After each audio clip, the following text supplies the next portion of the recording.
Ayan guys, isang mapagpalang umaga sa inyo mga kaputol. Dumating na po yung ating cater at kasalukuyan na po sila nagpe-prepare sa kanilang mga dapat gawin at ihanda para sa darating na binyag ngayong umaga.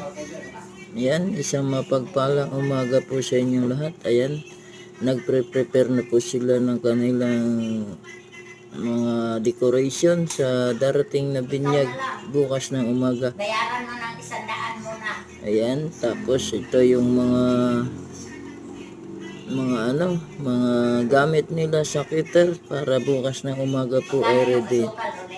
Naka-prepare na po yan sa lahat ng ating mga okasyon bukas. Ayan, isang mapagpalang umaga po sa ating lahat. Ayan,